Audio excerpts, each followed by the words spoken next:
Hi, it's Kernotex here, and I'd like to welcome you to my newest series of videos about installing Linux from scratch 13.0 on a Raspberry Pi 500 Plus. So the Raspberry Pi 500 Plus is something that was released towards the end of last year, and I managed to get hold of one and found that it's quite a good performer. It's certainly capable of driving a desktop. It's in some places a little bit noticeable that you're running on something that's not the latest super duper 32 core Intel machine. However, it's still, I believe, usable for day-to-day use, such as document writing and internet browsing. It's basically the equivalent or the updated version of Raspberry Pi 400, except the Raspberry Pi 500 Plus has got a real mechanical keyboard and comes with 16 gigabytes of memory, so it's quite an advance on the 400. There is a Raspberry Pi 500, which I think has also got 16 gigabytes. It may be available as 8 gig, I'm not sure now.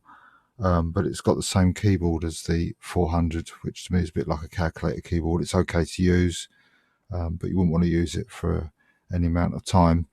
The mechanical keyboard's quite good. Again, it's in a sort of compact laptop size, so it may be a bit of a problem for any extended use, such as needing a keypad or having easy access to cursor keys or the home buttons and so on, the navigation buttons or function keys even. But they are all on there, they're just accessible via a function key, and it is certainly usable just for ordinary typing. So it's based on Raspberry Pi 5, which has an upgraded version of the ARM processor in there, which is a BCM 2712, I think, off the top of my head. 4 cores running at 2400 by default. It is overclockable, though I don't think it's as overclockable as the Raspberry Pi 400 was. I've taken it to 2800, 2.8 gigahertz, and it's been stable.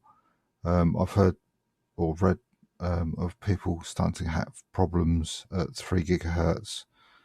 But yes, it is overclockable, but it's only a marginal amount compared to the Raspberry Pi 400, which was, I think, like a 10% improvement with overclocking. Yeah, this keyboard, it's got keycaps that can be changed. They light up as well, the keys. Each key is individually addressable with its own individual LED underneath it. It comes with an NVMe SSD, a 256 gigabyte pre-installed. You get well, you can see in this picture just about a little tool for removing the keycaps. You also get a tool for opening the case up, because it's encouraged that you either change this or make modifications, I guess, to the size of the SSD if that's what you want to do. There's also, I believe this is the connector, I can't remember now. It's got its own internal clock on board, which I believe the earlier Pis did not have. However, there's no battery backup, so you have to buy a separate coin battery, basically, with a little lead dangling off of it, and you can just plug it into the here, and then there's just enough room, I think, around here to stick the button cell without fouling any of the keys or causing any heating issues.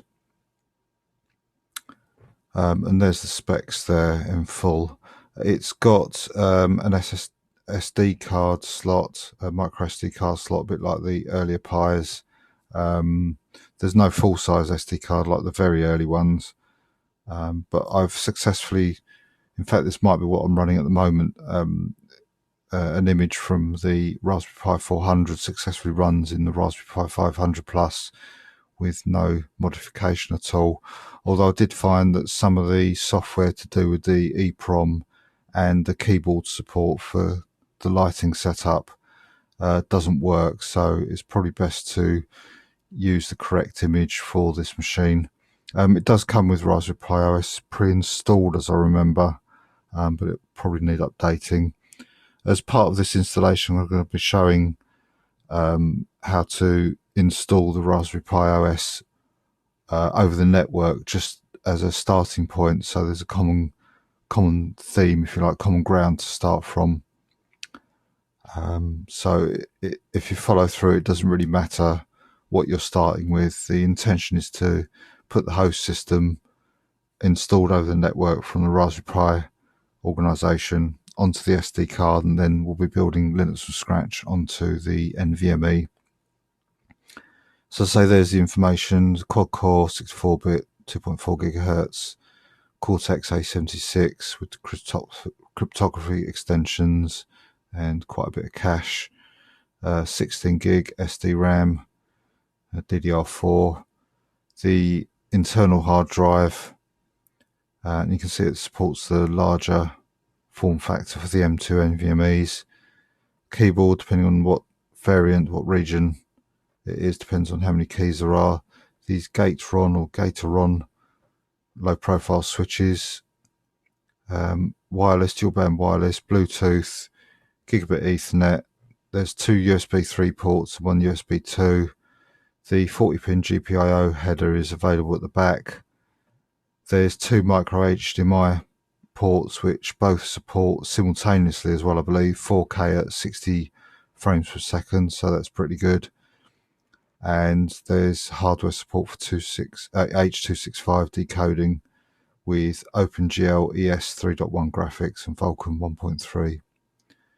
So it's quite a capable machine, and as you'll see when we're going through, given that it's a completely different architecture to Intel, most of the compiles and the timings, I would say, comparable to my recent Linux from Scratch 13.0 video, which was on an i7 6500U. So about the same performance as an equivalent laptop CPU from about 10 years ago, which is incredible when you consider that the laptop used about, I think it was 40 watts, was it? Let me just check. 30 watts maximum when it was compiling. This Raspberry Pi on 4 cores again uses a maximum of 8 watts.